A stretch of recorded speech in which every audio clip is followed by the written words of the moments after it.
Mominaat Omarova from Azerbaijan. Her talk will be Prevention of Diabetes, what patients' associations can do for that. Professor.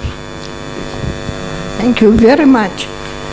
First of all, I would like to say that it's my pleasure and my honor to be here to participate at this distinguished and really very interesting conference. And at the outset, I would like to thank Professor and Dr. Adel El Said for inviting me to this conference. I would like to thank Dr.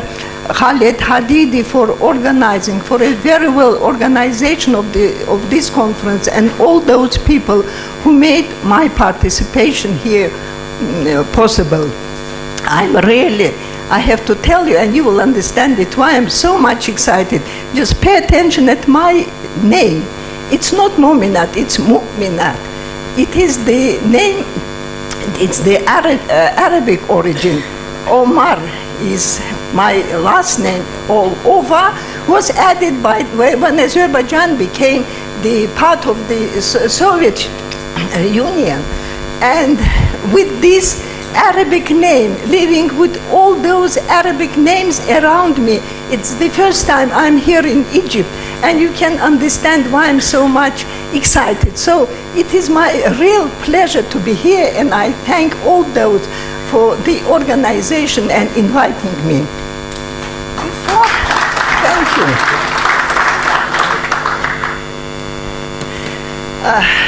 When at global villages, many people would come to me and say, where is Azerbaijan? What country is that? That's why before I make the presentation, before I speak about the diabetes itself, I would like to brief you a little bit about the country and about our society. First of all, Azerbaijan, as you see, it is on the shore of the Caspian Sea. And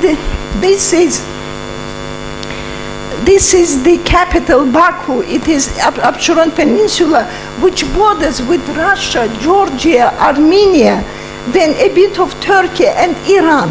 This is our surrounding, and if you look at a big picture, it reminds an eagle, the country itself.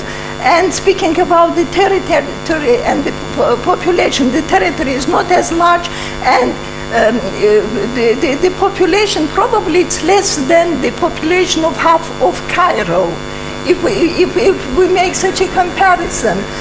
And this is Baku, a very beautiful city, the capital. I invite you all to come to Baku. Professor Morsi told me that he was in Baku in May, and he would like to come there again, so much he liked it. It is the city where East and West meet. This, why doesn't it want to go further? I don't know.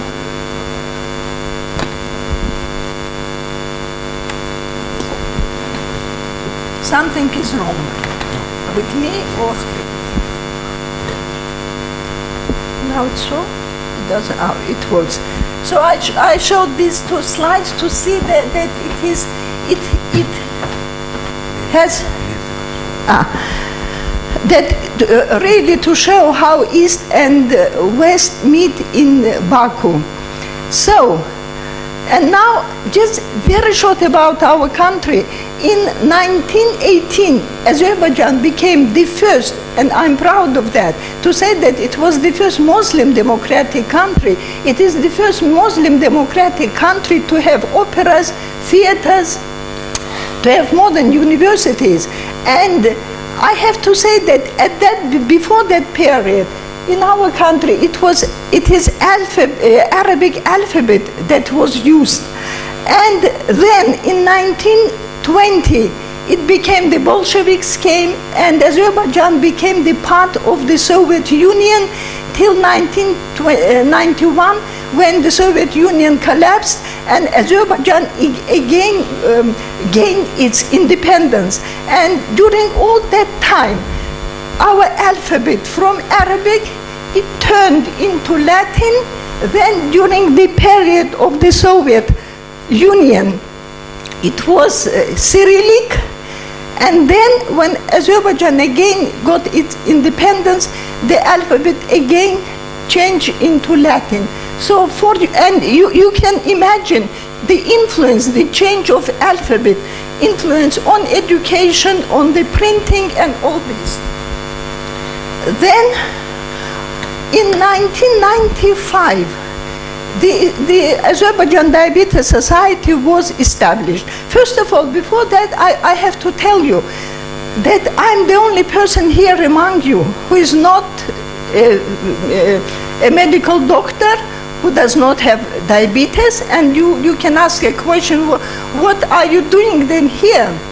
And the thing is, I have lived with the diabetes of my daughter for 32 years. When she was diagnosed type 1 diabetes at the age of 8, 32 years ago, and in Azerbaijan, in some of the former Soviet republics, mothers of the children with diabetes established this diabetes movement. And our society was, thank you, no, thank you.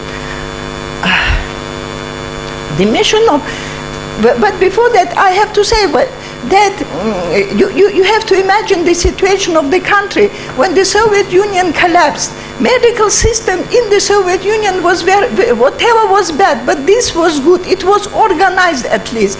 There was access, free insulin and all other drugs. There was no access to insulin in pharmacies because it was all was managed by the government. But at that time, we probably, you have heard about the conflict between Armenia and Azerbaijan over Nagorno-Karabakh. The war started. The situation of war, the situation of transition, very hard, difficult economic situation. At that time, people with diabetes were the most vulnerable strata of the society. You can imagine the situation when you look at the vial and you think it is the last one that you have. There is no insulin.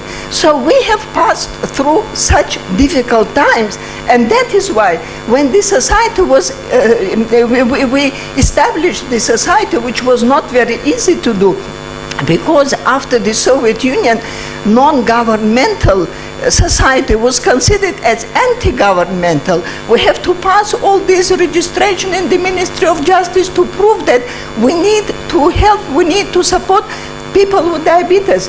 And our mission and our objectives were, first of all, to defend their rights. And we understood that it's very important to raise the issue of the importance of the law on diabetes. There was no national program of diabetes, and we have managed to do all that.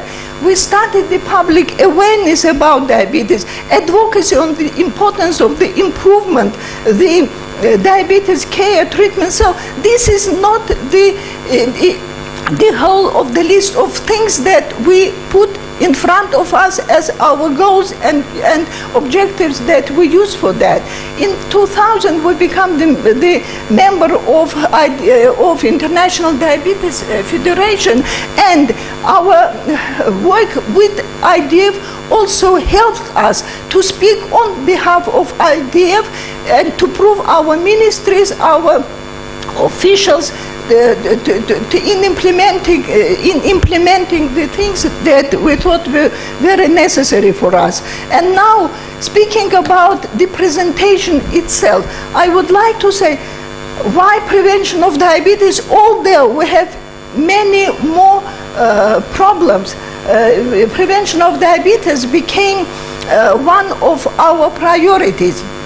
And what can patient associations do with that, and how to tackle these problems, the prevention of diabetes? First of all, I want to give, it is an official data. When our society was established, we had about 40,000 people with diabetes, but these figures were tremendously, were going up and up.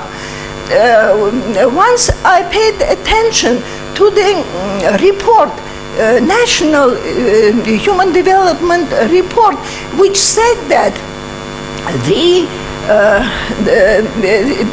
I paid attention to the data that women with overweight women in the country, the statistics, 30% of women who are overweight, and obesity was quite high among women. And at that time, or some time after that, there was a meeting at which the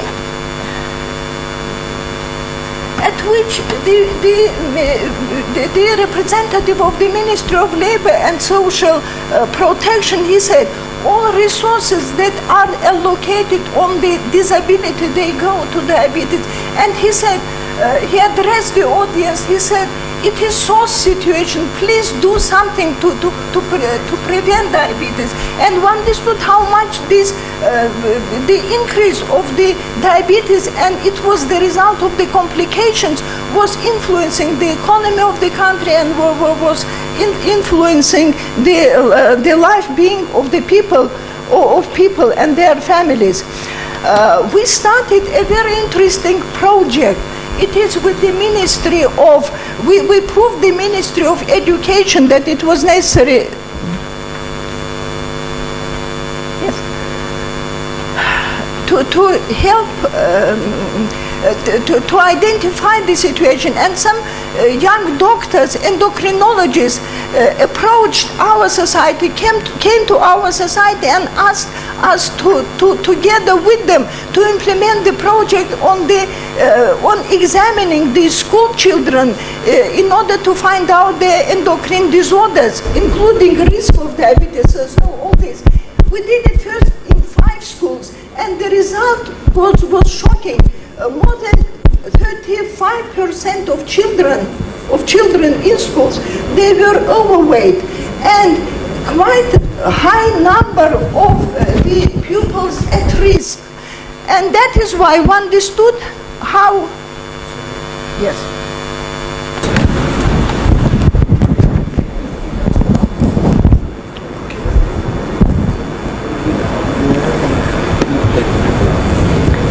Technology is not for me. I see. One understood how important it was to work with the children, to disseminate information. And when going to schools, we went to the booklets about diabetes. We went about diabetes, about obesity and all this. And you cannot imagine what great interest was to this information. And even if a child took this to his family, the neighbors would ask to bring it. And we continued this project in 15 schools. More than 3,050 school children were tested. And the figures showed that we have to start that project that will disseminate the knowledge among the population about diabetes. And we started, this is how our doctors worked in schools, and we started another with the support of World Diabetes Foundation, the project establishment of diabetes schools in 7 regions of Azerbaijan. And the aim was to strengthen diabetes care. Then mainly it is prevention of the secondary prevention, but we paid attention to the prevention of the diabetes and complication of diabetes to find out the risk groups. Within this project, we organized training of trainers. And these trainers returning to their villages, they organized training of the general practitioners to improve their knowledge about diabetes. But what was most important within that project, for the first time in the Azerbaijani languages, we could publish the prepared publications about, for the general practitioners about diabetes, for the people with diabetes, for the people at risk groups. So it was the first time that these diabetes although diabetes schools were in the program, national program for diabetes, but it didn't work because the country, the government, Ministry of Health, they could not allocate the resources on the diabetes education. And when we implemented this project, after that, when there was the second project for 2000 and 2015, for 5 years, already our society was among those who had to implement, to implement and support diabetes education in the region. So it was, for us, that was a very great acknowledgement that the Ministry of Health understood the importance or acknowledged the work, appreciated the work that our society did, especially in the field of diabetes education. After that program, and after the school projects, when we saw the results of high obesity and overweight, we wrote recommendations to the Ministry of Health, wrote recommendations to the Ministry of Education. We conducted many press conferences on related issues. Mass media started a very huge mass media campaign. You cannot imagine. Today, the professor mentioned of the importance of the lifestyle. We were mainly focusing on the importance of the changing the lifestyle, healthy food, physical activity,